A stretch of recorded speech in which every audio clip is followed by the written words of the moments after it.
another new arrival, the S-55 helicopter that just came in today, the Kermit bought last year. It's 1953 was built. Originally these were built as military helicopters, but a lot of them were converted to passenger carrying helicopters, and that's what this particular airplane was done with. And so it's inside the storage building.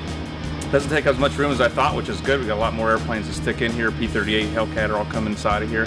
And so it's inside. It's been outside for a good part of its life, so it's good to get it indoors, and hopefully down the road it's something we hope to restore and fly.